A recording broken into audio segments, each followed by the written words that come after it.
So Allah says, فَفَرِيقًا كَذَّبَتُمْ وَفَرِيقًا تَقْتُلُونَ. A fariq is a group. So a faraqa means to split something. So this, your middle parting, if you've got a parting in your hair, that's a farq. Okay? Also, furqan, the Quran is a furqan because it differentiates between good and evil and gives you clarity about what's right and what's wrong. So a group is like a split, i.e. two groups, good group, bad group, or separate groups. So he says, فَفَرِيقًا, and there was a group. Notice he uses it indefinite, as if we don't know who they were. كَذَّبَتُمْ. What's كَذَّبَ mean?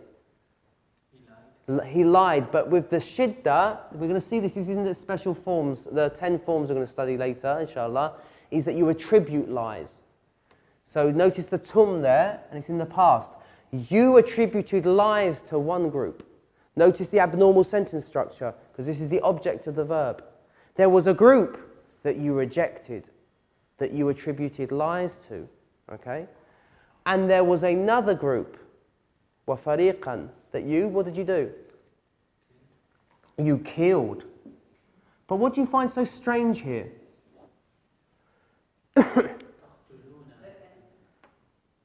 Go on. تقتلون is there? It's for what tense? It's the mudari, but he's used the madi for the first one.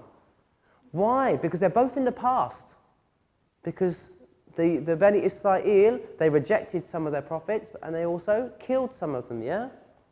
So it's saying there was a group, there was one section that you just called liars and you rejected them. And there was another group. Notice it's been brought forward to give it real immense, like how terrible this is. And then another group, what did you do? You killed, but it uses the present. Why? To demonstrate as if it's gross, as if you're seeing it before your very eyes. So sometimes the present expresses the past. If Allah wishes to show you as if it's vivid in front of you're seeing it there in front of you. You know, like I said this before, if you want to get people to stop racing, like going at high speeds or drink driving, you show them videos literally in front of them of people who have been in crashes or the car wreck, and they see it in front of their eyes, and it's even grosser to them, isn't it? They're thinking, oh, that's awful, I'm not going to do that now. So Allah does this in the Quran. He throws the present tense in, which refers to the past, as if it's vividly in front of you, to express how gross it is. So you killed them as if you're doing it, you're seeing it in front of you. Does that make sense? Whilst the past here is rejection, as if it's been like already happened. Because when you reject someone, you're already going to reject them before they come, aren't they? You know, some people are rooted in their opinions. Yeah, someone comes and he says, oh, I've got something to tell you, and already you say, I'm not going to believe this guy. So he's used the past here.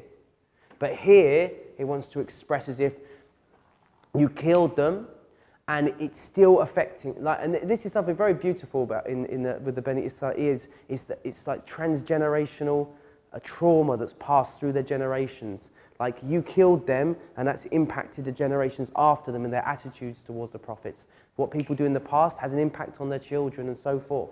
Okay, and so it's as if it's carrying on. This is more about the past, the rejection. This is about you do this. It's going to create a cycle that goes on into the present. Does that make sense? Yeah. Okay, so that's an example of the mudari. Sometimes the mudari can be in the past if he wants to express that something's vivid, as if vividly, and make it grosser and more obscene, so they're more likely to retract from doing it in the future. Okay.